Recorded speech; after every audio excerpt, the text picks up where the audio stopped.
तुम्ही इथं मला बोलवलं. माझी पत्नी कविता सौदागर, माझे परमित्र प्राचार्य लक्ष्मणराव फुटकर, आमचा तुम्ही सन्मान केला याबद्दल मी पहिल्यांदा कृतज्ञता व्यक्त करतो. आणि खिलारी साहेब तुमची भेट झाली, तुमच्या सगळ्या मित्रांची भेट झाली, तुमच्या मुख्याध्यापक साहेबांची भेट झाली. मी आयुष्यात फार काही कमवलं नाही, पण मी तुमच्यासारखी प्रतिभावंत माणसं कमवली. आणि आज त्या निमित्तानं तुमची भेट झाली याकरिता मी सगळ्या शिक्षक बांधवांचं मनपूर्वक स्वागत करतो, भगिनींचं स्वागत करतो. मी चित्रपट व्यवसायामध्ये काम करतो. जवळजवळ 100-125 चित्रपटांना गाणे दिले, 27 मालिका, 14 पुस्तकं, 5 विद्यापीठात वेगवेगळे पुस्तकं लागली. मला एक सारखं शिक्षकांच्या बाबतीत वाटत राहतं की इजरा पिक्चरने शिक्षक बदनाम केले आणि सुशिला पिक्चरने शिक्षक बदनाम केल्या. याच्या सिनेमावाल्यांना बऱ्याचदा म्हणतो. आणि मराठी तहान जाणली, कुटीराची भूक जाणली. एखाद्या लेखीवाडीवर अन्याय झाला तर पहिल्यांदा पाटलाचंच पोरं हातात पोरं घेऊन पुढं गेले. ते कुठंच दाखवलं नाही, आम्ही फक्त रंगीली दाखवलं. आणि अशा या चित्रपटाच्या व्यवसायामध्ये, ज्या चित्रपट व्यवसाय हा जो बिगर भरोशाचा आहे, फुल उजाडामध्ये आम्ही चित्रपट तयार करतो आणि अंतरात पुसून पाहतो, असं हे क्षेत्र आहे. आणि अशा क्षेत्रामध्ये मी गाणी लिहायला गेलो. एक खेड्यातला माणूस, ज्या माणसाला पायात घालायला चप्पल नाही आणि फाटके कपडे, अशा अवस्थेतला माणूस, ज्याला शिकता यायला नाही. 10वीला कसं तरी वडिलांनी धमकी दिली की तुला मी सालगडी माझ्यासारखा कामाला ठेवून देईल. आणि म्हणून मग एका सय्यद नावाची मुलगी पुढं आली, तिच्या पेपर पाहून लिहिले आणि 10वी पास झालं, पुढं गाडी अडकली. माझ्या मनात एक न्यूनगंड निर्माण झाला होता. मला 7वीपर्यंत मी मराठी शाळेत होतो, आपल्याच पाचेगावच्या शाळेत मोरे गुरुजी होते शिकवायला. आणि पुढे मी 8वीला गेलो तर बाकीची मुलं फारफार इंग्रजी बोलायची. मनात न्यूनगंड निर्माण झाला की आपल्याला इंग्रजी येणार नाही. आणि जे सर डोक्यामध्ये इंग्रजीविषयी राग भरला, माझ्या रागच भरून गेला. कारण मला शिक्षकांनी लय वेळेला बदललं, लय वेळेला मार खाल्ला लागली. आणि मग मला असं वाटायचं, आता बघा मी मध्ये कर्नाटक महाराष्ट्र साहित्य संमेलनाचा अध्यक्ष झालो. अनेक सन्मान मिळाले, घरामध्ये पारितोषिक ठेवायला जागा नाही, एवढे पारितोषिक मिळाले. तर तो सन्मान मिळाल्यानंतर आमच्या पत्रकार मित्रांचं मी खास स्वागत करतो की दादा, तुम्ही पत्रकार मंडळी जे आहेत ना, तुम्ही बरोबर टोकरवर विंचू टाकले तुमच्याकडून. तुम्हाला सांगितलं की पिवळ्या विंचवाची नांगी धर, तुम्ही बरोबर पिवळ्या विंचवाची नांगी धरता आणि त्याला डसूनही देत नाही. इतकी सेन्सिटिव्ह आणि संवेदनशील मंडळी पत्रकार मंडळी असते. तुम्हाला तिथं गेल्यानंतर पत्रकार मंडळींनी पहिला प्रश्न विचारला की बाबासाहेब मराठी भाषेचं काय होईल? म्हटलं काय व्हायचं मराठी भाषेत? आम्ही जोपर्यंत आमच्या मराठी भाषेला आई म्हणतो ना, तोपर्यंत आमची मराठी भाषेला कुणी दाखवू शकणार नाही. म्हटलं मराठी भाषा एक आमची आई शेजारी असेल, ती 9वार साडी नेसली, हातभरून काचेची बांगडी घातली, कपडा रुपये एवढं पण कळत ती आमची आई आहे. म्हटलं ते म्हटले हिंदीविषयी काय म्हणते? म्हटलं हिंदी ही आमची मावशी 6वर साडी नेसते, पत्राला पिना लावते, महिन्यातून एकदा दोनदा ब्युटी पार्लरला जाते, नाजूक साजूक गोवाया करते, लिपस्टिक लावते, हिंदी आमची मावशी. म्हणलं तेव्हा इंग्रजी काय, इंग्रजीविषयी काय म्हणते? माझ्या मनात झाली दुश्मनी तिच्याबरोबर. मी म्हटलं इंग्रजी आमची आई नाही, आमची मावशी नाही. म्हटलं मग ती कोण आहे? म्हटलं ती आमच्या वडिलांची, तसं मानलेल्या भावाची मानलेली बहीण असते, तशी ती आमच्या वडिलांची मानलेली मिळून आहे. म्हटलं त्यांचं तिच्यावर जास्त प्रेम आणि प्रेम जास्त असल्यामुळे त्यांना काय वाटतं की आपलं पोरगं इंग्रजी शाळेत शिकलं पाहिजे. पण असं काही नाही. मग तू काय म्हणशील म्हण तिला? तर म्हटलं मी तिला आई म्हणणार नाही, मी तिला मावशी म्हणणार नाही. वडिलांचा असते प्रेम तिच्यावर किती. तर ते म्हटले का? म्हटलं ती 7 समुद्राच्या पलीकडून आमच्याकडे आली, जीन्सची पॅन्ट घालते, म्हटलं वरतून टॉप घालते, बॉयकट केलेला आहे, जिला पदरच नाही, तिला आई कसं काय म्हणायचं? काना उकार गेला ते दिसत नाही ना. आईला बाईचं नाव घेताना वरती डोक्यावर पांघरलेला पदर दिसतोय माझ्या डोक्यावर. तर म्हणलं तिला पदरच नाही, तिला आई कसं काय म्हणायचं? आणि माझे मुली डॉक्टर परदेशात गेलो आणि विमानातून उतरलो. म्हणजे गडबड गेली माझी. मला कळेल ना आता काय सांगू, मला कुठं जायचं म्हणून. आणि मग मला त्यावेळेला वाटलं की प्रत्येक माणसाला एक मानलेली मिळवली पाहिजे. म्हणजे माझ्या लक्षात एखाद्या खतरूट पोळाला नावेला जर होईल तिला अंगठी म्हणावं लागतं. आणि मग ते अंगठीचं बोट मला कधी रचता आलं नाही. पण मग मी ठरवून टाकलं की आपण मराठी शाळेत शिकलो, मग मराठीवर बरोबर प्रेम करायचं, हिंदीवर करायचं थोडंसं. पण हिंदी गाणे तर मला सारखं वाटत राहतं मधकर सर की त्याच्यात ना मर जाएंगे, दिल देंगे आणि जान दे देंगे. मी म्हणतोय हिंदीवाले असं काऊन करीना, डायरेक्ट मराठी भाषा, त्यांच्याकडे दुसरा तडजोडीच नाही. तो साहेब मराठी गाणी लिहितो आणि एक मराठी रचनी भाषा, एक सुटली आणि दुसरी हरकत नाही. आमच्या मराठी गाण्यांमध्ये असं ड्युब्युलेची भाषा नसते. हिंदीमध्ये जान दे देंगे, मर जाएंगे, मरू दे तिकडे, मर जाएंगे. आणि मग अशा मराठीवर प्रेम करत करत गेलो. खरं सांगतो, माझी आजी महाजी शिंदेच्या कुळातली, आमच्या बहिणींसाठी सांगतो, फार मोठ्या घरातली बाई, भयंकर व्यक्ती. माझ्यासारखीला शिवणात गेली की लाल होऊन जायची आणि 9वार साडी नेसायची बरं का, असा मोठा पदर काढलेला, अशा इतक्या मोठ्या बांगड्या घातलेल्या आणि काहीच शिकलेली नाही ती. सोनगाव तिचं माहेर, शिंदेच्या घराण्यातली ती, पाटलाच्या घरातली. आणि बोलता बोलता ती काव्यरचना करायची. तिचं कसं असायचं, प्रेमानं बोलत असते ना तरी ती ओवीतूनच बोलणार आणि चिडली तरी ती ओवीतूनच बोलणार. एकदा आईने काय केलं, कुंकू नाही लावलं, जेवायला बसले आणि मग मी पाहिलं तो अंदाज म्हणला आता आजीला काहीतरी म्हणायचंय. आणि आजी आली आणि ती लागली ओवी म्हणायला, देखण्यासून बाई कुंकू लावून तू जेव, देखण्यासून बाई कुंकू लावून तू जेव, तुझ्या कुंकवाच्या साठी किती नवशिले देव, तुझ्या कुंकवाच्या साठी किती नवशिले देव. अशा सुंदर ओव्या तिथे नाही. मराठ्याच्या मुलींना सांगताना ती सांगायची की आपण आपल्या अबुदारपणाने राहावं. मग तिला हे असे घडणारे जे प्रकरण आहेत त्यांना जर कोणी जर सांगितलं नसेल तर मग ती म्हणायची, अब्रुदार मराठ्याच्या आम्ही साऱ्या लेकी सुना, अब्रुदार मराठ्याच्या आम्ही साऱ्या लेकी सुना, परक्या पुरुषाला मागूनही कातर चुना, परक्या पुरुषाला मागूनही कातर चुना. इतकं सुंदर तिचं तत्वज्ञान असायचं. एकदा काय झालं, मी घरातले सगळे भांडे मोडून टाकले आणि भांडे मोडायचं कोल्हापूरला जायचं. मला कोणतरी काम द्यावं, मला 20 वर्ष त्या लोकांनी कामच दिलं नाही. आपले नगरवाले कसे आपण सरळ लोक आहे, कानाने मात्राने उकार नाही गॅरंटीने जोडाक्षर नाही, सरळ जिल्हा, ऊस पिकवणारा जिल्हा, ऊसाच्या रसासारखे गोड माणसं आपण आणि बीट टिपरासारखी निबर माणसं आपण. आणि मी डोकं लावायला जायचं कोल्हापूरच्या लोकांना आणि कोल्हापूरच्या लोकांनी डोक्याचा वापर कमी, गुडघ्याचा वापर जास्त. मग ते सतत दुसरा गुरगुडी करायची सवय त्यांची. म्हणून कोल्हापूर नाव लिहिताना मला असं वाटायचं का ह्या हच्या पाठीवर न बसलाय गुरगुडी करतात असं मला वाटायचं. का बारकाईने शब्दांचा शोध घ्यायला लागलो. कोल्हापुरात गेलो गाणे लिहायला. तिथं हा प्रवास माझा सुरू झाला. पण हे होत असताना आमच्या घरामध्ये काही कुठलं पुस्तकाचं वातावरण नाही. मराठ्याच्या घरामध्ये आजही सर तुम्हाला मी सांगतो, मला पुरस्कार मिळाले ना तर आमचे मामा लोक मला विचारायचे, बाबासाहेब आज तुला ते परवा काय कमी मिळालं, तू टी व्हीवर बोलला, म्हणलंय भारी बोलला. म्हणलं काय कमी मिळालं, मला कविश्रेष्ठ गरिबांच्या नावाने पुरस्कार मिळाला. म्हणजे आमचं सांस्कृतिक अपंगत्व फार मोठं आहे मराठ्यांचं. आम्ही पुस्तकं वाचत नाही, आम्ही गाणी ऐकत नाही. नाट्यगीताच्या एका कार्यक्रमात मी मामाला घेऊन गेलो. मामा मला म्हणायला लागला, कवाच तो एकच गोड म्हणतो रे, त्याला तू चाटत नाही. ही आमची परिस्थिती. आणि नवनाथाचा ग्रंथ लाल फडक्यात बांधला, तो फक्त श्रावण काढायचा आणि तो वाचायचा. तेवढं पुस्तकाचा संबंध, पुस्तकाचा काय संबंध. आणि मी पुस्तकं वाचायचो ना तर वडील मला म्हणायचे, हे बांगणी चाले बंद कर, हे जे खडीत बसतो म्हणतो दिवसभर, हे जर तू समजा दुकानदाराला लिहून दिलं तर तुला किराण देईन का, काय झालं का खडीत बसतो बरोबर नाही, बांगणी चाळे बंद कर असं ते म्हणायचे. मला आणखी राग यायचा. पण मी ते छंद सोडला नाही. आणि संक्रांत होती बघा, तर मी बायको आता हिचं माहेर याचं आहे, नाशिकचं आहे. ती संगीत विशारद झाली. नंतर तिने गाण्यात छान प्रगती केली, मला छान साथ दिली तिने. तर तिला मी म्हणायचो, कविता मी ना पिक्चरमध्ये जाणारे गाणे लिहिणार चित्रपटाचे. मग ती तिच्या नाशिकच्या स्टाईलनी म्हणायची, काय पाड्या माझी जमनी, मी किती दिवसाचं ऐकते म्हणजे तुमचं असं म्हणायची बरं का.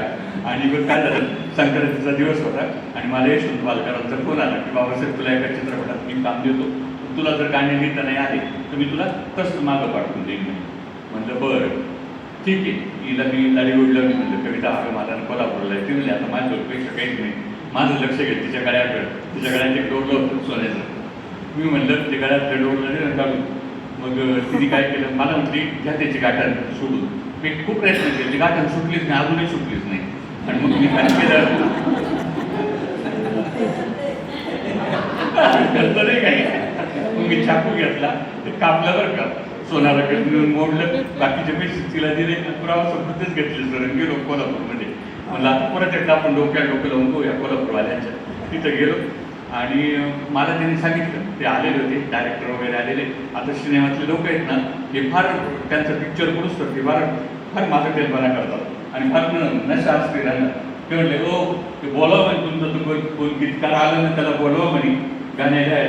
आता ते मी पहिला तिथं गेलो तर तिथला एक गीतकार होता, तर त्यांनी मला सांगितलं जगदीश टिळकरांनी एका माणूस मोठा निघून गेला म्हणे, तर बेकार माणूस तुम्ही आले तशी मागे जा म्हणे. म्हणलं काय करतात ते?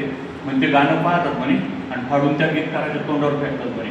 आणि सर मी तिथं गेलो आणि आले जगदीश टिळकर, मला कुठला ना घाम जगदीश टिळकर आल्यावर, आणि मला प्रसंग सांगितला. ते एक स्वातंत्र्य सैनिक आहे, त्याला उन्मत्त झालेले एक माझे आमदार लाभ मारतो आणि तो स्वातंत्र्य सैनिक मंदिरामध्ये जाऊन विठ्ठलाचा धावा करतो.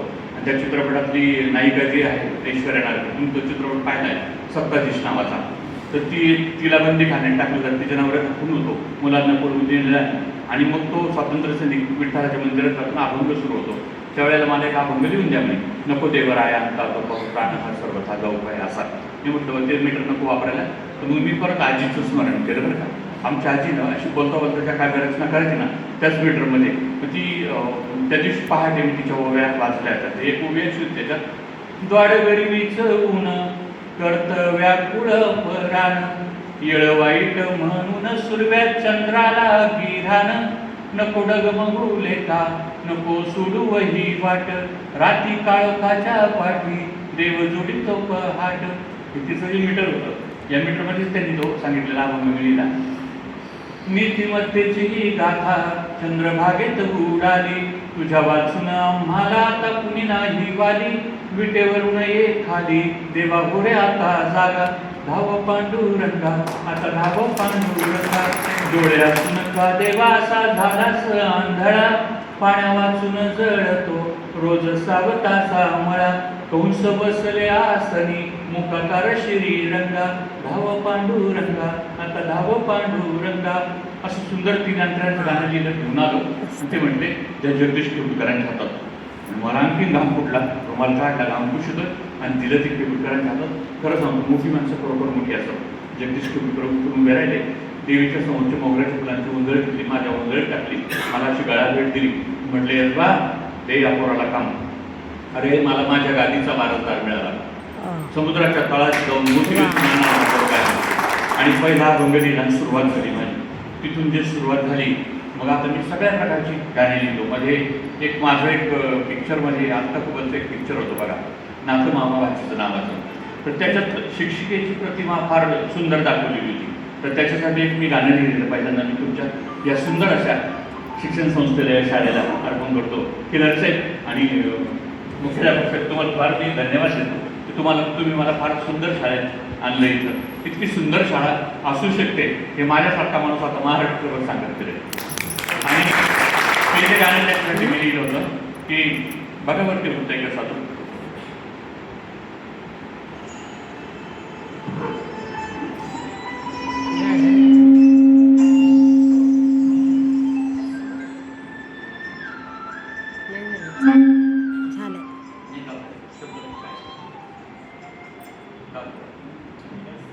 शब्दाक्षर त्याचे नमस्कार गौरवाने झाला तिथे मांडीला तू असा ज्ञान व्यक्ती आडाणी पणाला केले तो शून्य मिळो हा जिव्हाळा तुझ्या सावलीला नमस्कार माझा गुरु माऊलीला. सुंदर गाणं मला ते लिहिता आलं. असे जसे गाणे मी लिहितो तसं हा प्रवास करत करत करत करत पुढे लिहिलो. मतकर सरांचं आणि माझं बालपण खेड्यामध्ये गेलं. मग जसं मी आधीच्या ओव्या ऐकल्या मतकरचं तशाच मी ना खूप शिव्यावी ऐकल्या तिच्या खेळावर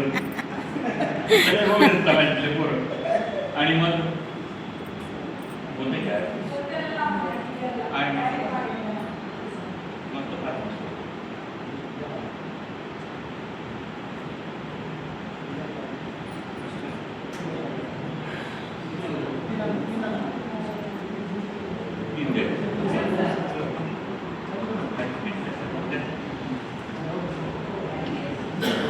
आणि मग असे सगळ्या प्रकारचे गाणे मी लिहितो. आम्ही खेड्यामध्ये राहत होतो. आम्ही काही करतो पाचेगावला ना खूप तमाशे पाहिले मी. आमच्या वडिलांना फार राग यायला तमाशा दादा काय करायचे ते गाणं ऐकतो. प्रयत्न करा. सगळ्या शाळेत आता ही प्रार्थना म्हणून चालू आहे.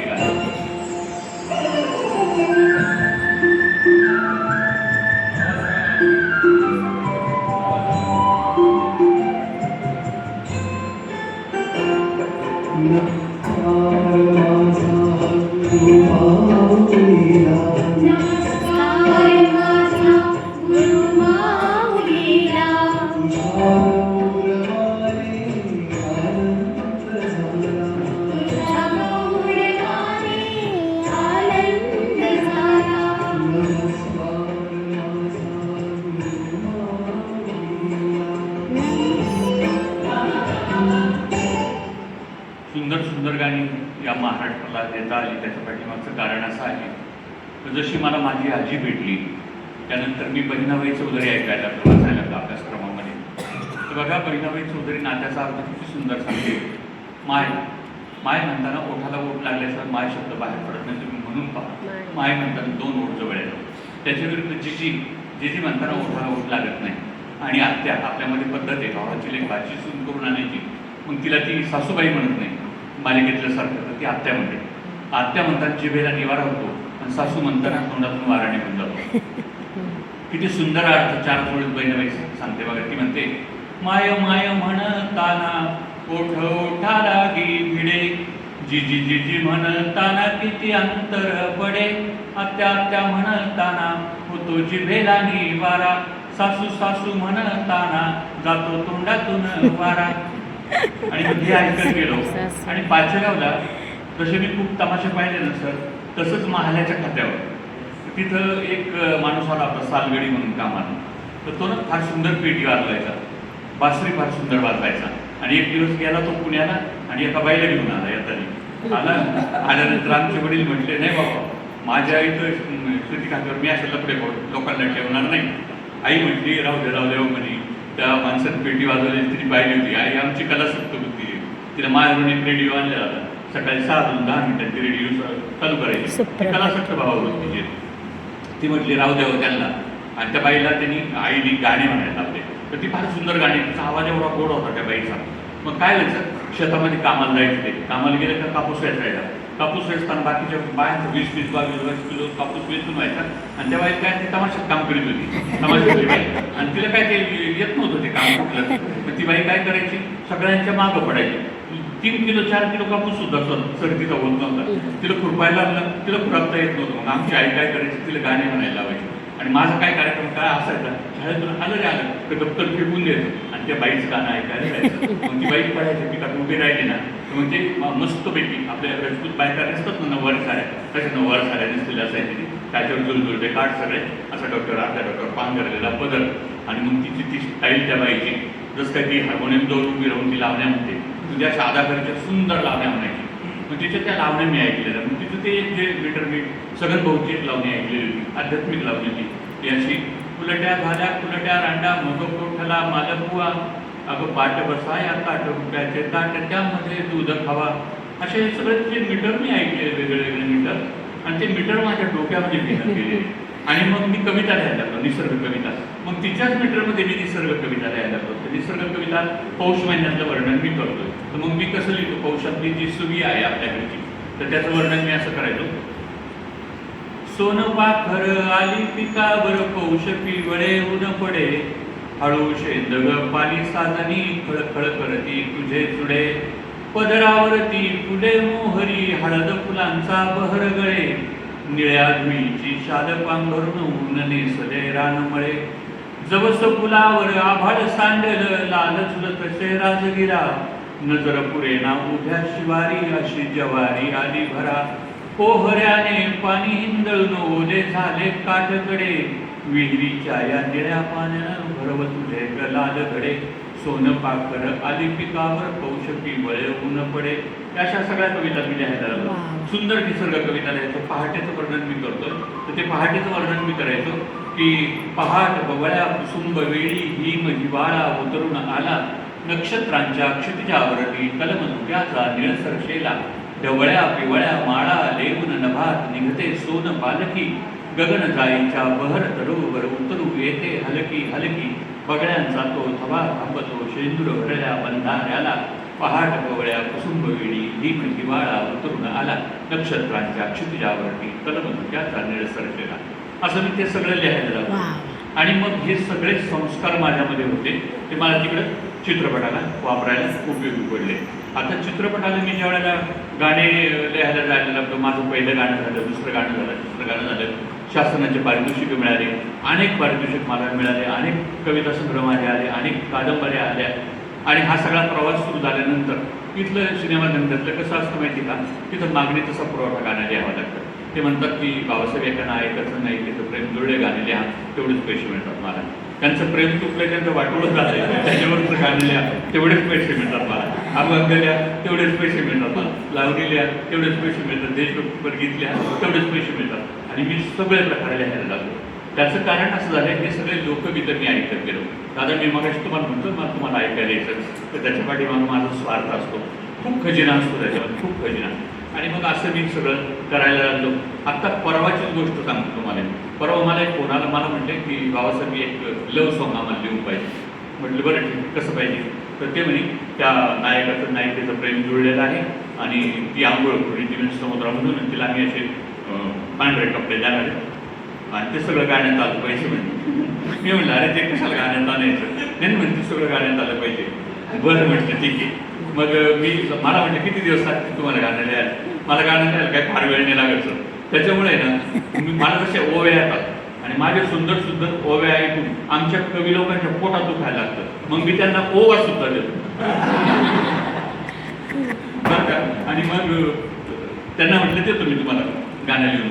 आणि मी लिहिलं की तू दिसली तेव्हा हे प्रेम बहरुनी आले, तू हसली तेव्हा हे शहर गुलाबी झाले, तू सौंदर्याची लाट मी तहानलेला काठ पाण्याला पेटविणारे लावण्य तुझे हे ओले, तू दिसली तेव्हा हे प्रेम बहरुनी आले, तू हसली तेव्हा हे शहर गुलाबी झाले. असे सुंदर सुंदर गाणे लिहायला लागलो. आता काय झालं सर, मी शब्दांची पूजा करणारा माणूस. बघा शब्दांकडे माझं फार लक्ष असतं. मराठी भाषा आपली फार सुंदर आहे, फार सुंदर, फार सुंदर. मी तर म्हणतो आपली आई आपल्याला जितकी आवडते तितकी मला माझी मराठी भाषा आवडते. बघा लता मंगेशकरांचं नाव घेतल्याशिवाय गाण्याचा प्रांत पूर्ण होत नाही. लता शब्द उलटा केला तर ताल शब्द तयार होतो, ताल शब्द उलटा केला तर लता शब्द तयार होतो, लढा शब्द उलटा केला तर ढाल शब्द तयार होतो, ढाल शब्द उलटा केला तर लढा शब्द तयार होतो, विद्या शब्द उलटा केला तर द्यावी शब्द तयार होतो, द्यावी शब्द उलटा केला तर विद्या शब्द तयार होतो. युवक कुणाला म्हणायचं? युवा. युवा शब्द उलटा केला तर वायू शब्द तयार होतो, जो वायू वेगाने आयुष्यात चालतो तो युवा. युवा शब्द उलटा केला तर वायू शब्द तयार होतो, वायू शब्द उलटा केला युवा शब्द तयार होतो. भाऊ कुणाला म्हणायचं? मी लोकसंख्यांचा उल्लेख करताना मी सांगतो मी भाऊंच्याकडे चाललोय कार्यक्रमाला. सकाळी मुलगा मला म्हटलं कुठं? मी म्हणलं मी भाऊंच्याकडे चाललो. भाऊ हा शब्द आपण जर उलटा केला तर उभा शब्द तयार होतो, तो आयुष्यभर आपल्या पाठीशी वर राहतो, खऱ्या अर्थात भाऊ. आणि मग हे सगळं मी शोधत गेलो. आज त्यासाठी तुमच्यासाठी मी बोलतो. बघा पिता आणि पती या दोन शब्दामध्ये फक्त एका वेलांटीचा फरक आहे. पिता शब्दातली वेलांटी आपण काढली, पलीकडे दिली पती शब्द तयार होतो. तशी माहेरून लेख निघते, सासरी जाते, तशी वेलांटी जागा सोडते. पिता शब्दातली वेलांटी काढत पलीकडे त्या पती शब्द तयार होतो, मूळचा पद शब्द जागा सोडत नाही. आणि पद हा शब्द आपण जर उलटा केला तर तप शब्द तयार होतो, तप शब्द उलटा केला तर पद शब्द तयार होतो. लेकीचं संसारामध्ये 12 वर्षाचं तप झालं की सासरी आणि माहेरी दोन्हीकडे तिची पद निर्माण होते. किती सुंदर आपली मराठी भाषा आहे. आणि मग आणि मग आता मला चित्रपटामध्ये लावण्या न्यायला बोलवतात. मग मी सुंदर सुंदर लावण्या नेतो सर. पण मी ज्या कलात्मक लावण्या नेतो ना त्या लोकांना तिथं चालत नाही सर. एकदा काय झालं, लक्ष्मीबाई कोल्हापूरकरांनी माझी परीक्षा पळायला ठरवलं. मी लक्ष्मीबाईंना म्हणतो बाई मला ना यांची जब्बार पटेल यांच्या पिक्चरचे गाणे द्या ना. त्या म्हणायचे हा माणूस काय माझ्या डोक्यात ताप करतोय बाबा, सारखं गाणे द्या गाणे द्या गाणे द्या म्हणतोय. मग त्यांनी माझी परीक्षा पाहायला ठरवलं. त्या म्हटल्या आम्ही एक आता संगीत नाटक करतो, मधुकांबीकरण. आम्ही महाराष्ट्रातल्या बायका जेवढे अलंकार वापरतात तेवढ्यांचं वर्णन एका 6 ओळीमध्ये मला तुम्ही लिहून द्या. 6च ओळी आणि 6 ओळींमध्ये सगळ्या अलंकारांचं वर्णन त्याच्यामध्ये आलं पाहिजे. जोडे तोडे बोट फाटल्या वज्रटिका हे सगळं वर्णन त्याच्यात आलं पाहिजे. मग मी ती लावणी लिहिली, ती अशी लिहिली. त्या बाईचं जे ऐकलेलं होतं तेच मिळतात. त्याच्यात लिहिलं मी की रात नेसली शालू निळसर कंठी घातला चंद्रमणी, शृंगाराचे रंग लुटाया रंग महाली या होतनी, वज्रटिकेला लक्क चांदन रत्न मोत्यांची माळ झुले, चांदीच्या या चित्तांगाला राजवरकी ग 5 फुले, कमरपट्ट्यानं मिठी घातली चमचम करते हिरकणी, रातने सली शालू निळसर कंठी घातला चंद्रमणी. हिमरंगाचे जोडे तोडे हसती जरीच्या काठाला, महाल दिव्यांचा रंगला भला माझ्या पांथीव घाटाला. गगन जाईचा गंध दरवळे मंथर रात्री माझ्या मनी, रात नेसली शालू निळसर कंठी घातला चंद्रमणी. शृंगाराचे रंग लुटाया रंग महाली या उदरी. आणि शेवट असा, नक्षत्रांची नथ घातली सर्जा रुपेरी थरथरतो, नक्षत्रांची नथ घातली सर्जा रुपेरी थरथरतो.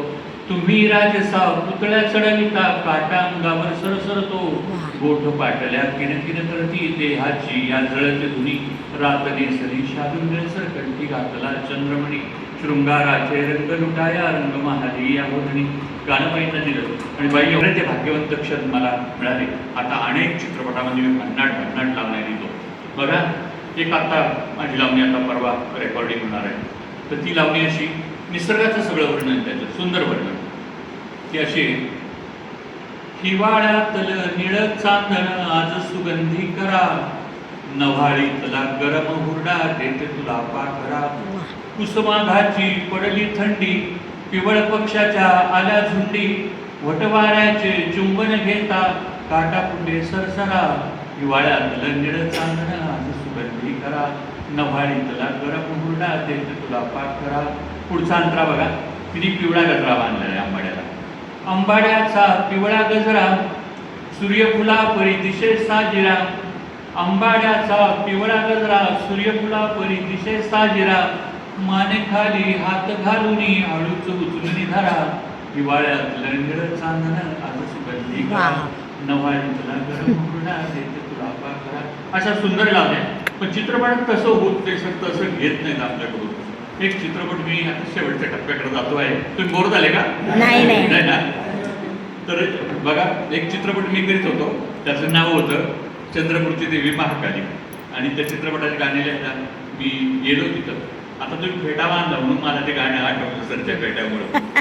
तर तिथे गेलो मी आणि गाणे लिहायला बसतो. खूप सुंदर लावण्यात, आणि ते मला म्हटलं एक लावणी लिहून द्यावं गावासाठी पहिली अर्जंट. तर मी गेलो, एक लावणी लिहून आणली, त्यांना दाखवली, त्यांनी बाजूला टाकून दिली. मला म्हटले, अरे बाबासाहेब, मी नंबर काढायला डायरेक्टर. मला म्हटले, अरे बाबासाहेब, ज्यावेळेला धार्मिक कौटुंबिक चित्रपट आपण लिहितो त्यावेळेला उसाच्या काठाने पळत जायचं, पण अंगाला बांधला बोलायचं, इतकं सावधपणाने लावणी लिहायची. त्याच्यात तसं शृंगार येऊन लिहायचं नाही. म्हणजे फार कडक. ते आलो मी, लावण्या 10-12 दिल्या तरी तो माणूस काय खुश होईना, तो संगीतकार. त्याने पाहिलं की हे पायजामाच्या मॉडेल दिसतंय, याला आपण उडवून लावू. पण मग मी परत ठरवलं ना, आपण प्रवरेसमध्ये केलेली माणसं आपण काय झालं पुन्हा अजिबात नाही, आपण आपल्या स्टाईलने जातो पुढं. आणि मग म्हटलं ठीक, असं आहे ना. म्हटलं नेमकं तुम्हाला काय दाखवायचं? आणि काय नाही बाबासाहेब, प्रत्येक जिल्ह्यातले लोक मी असे फेट्यापासून समोर बसवणार आहे आणि जिल्हावार वर्णन असलेली लावणी मला पाहिजे. म्हटलं मग नेमकं काय? आणि अरे तुमचं नगर जिल्हा कसा उस्मानाच्या बाबतीत प्रसिद्ध आहे, नांदेडचा कापूस प्रसिद्ध आहे, नागपूरची संत्री प्रसिद्ध आहे, अजून बेळगावच्या मराठी भाषेचा पेढा सुटलेला नाही, साताऱ्याचे पेढे प्रसिद्ध आहे. असं ते सगळं मला सांगत होते. आणि ते सांगत असताना गाणं लिहिताना तिथं 10-12 लोक बसलेले असतात. ते माझं वस्त्र आडत करायला बसलेले असतात. आणि त्यावेळेला बाबासाहेब कदमची द्रौपदी झालेली असते. मग मला असं वाटतं आता इथं सांगायला फक्त 2च माणसं असतात, हे बाकी सगळे बाहेर काढत, पण ते जात नाही, ते फार त्रास देतो. आणि मग तो एकदम त्याच्यातनं म्हणतात की सर आमचं वर्णन करावं का म्हणते लावले. म्हटलं काय करता तुम्ही? म्हणे आम्ही राष्ट्रवादीचे आहोत. म्हटलं मी बी राष्ट्रवादीचाच आहे.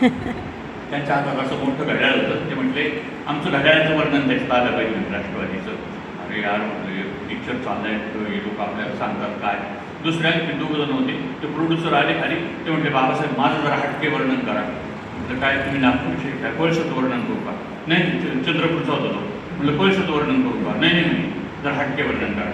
म्हटलं बरं ठीक आहे, तुमचं असं हटके वर्णन करतो, मानलेलं मेवणा असं वर्णन करतो, ठीक आहे. आणि मग ते असं सगळं डोक्यात गणित तयार होतं. आणखी 2 जण आले सर शेवटला.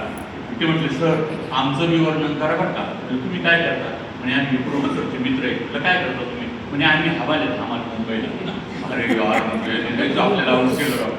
आणि मग मी आलो आणि कविता बोलला होता. म्हणजे कविता लोक फार बेकार आहे, मला असं वाटतं म्हणजे हे सगळे लोक पंचाक्षरी म्हणजे लय अवघड लोक म्हणले.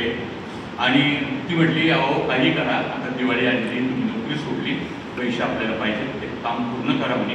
तुमचे गुरु त्यांनी त्यांना सांगितलं की झुमका गिराले बरेली के बाजार नाही. तर कानात न पडण्यात निळपोळटासारखी बुगडी त्यांची साताऱ्यात काढली नाही. तुम्हाला काय द्यायला हरकत आहे? म्हणलं काय म्हणतात ते लोक. मी गेलो तर संगीतकारांनी पान खाल्लेलं होतं. पान खाऊन मला अरे बाबासाहेब लावणी कशी पाहिजे, अरे लावणी एकदम टकाटक पाहिजे असं तो म्हणला. आणि आणखीन मी सोडलो सर, मी मला असं वाटायला लागलं अरे काय संकटात पडलो म्हणलं आपण. आणि मग ते सगळं सांगतायत हे लोक ते सांगतायत, ते सगळं वर्णन आलं पाहिजे. मी गेलो आणि आजीचं स्मरण केलं आणि 5 मिनिटात मला लावणी सुचली. कारण मी जर घरी पैसे घेऊन नाही येतो मग माझी काय खैर नव्हती सर त्या दिवशी. आणि मग मी ती लावणी अशी लिहिली. डोईवर फेटा रुबाब मोठा झाकपॅक समज चकाचक, डोईवर फेटा रुबाब मोठा झाकपॅक समज चकाचक, पाहुणं आजलंय दिसताय टकाटक, पाहुणं आजलंय दिसताय टकाटक.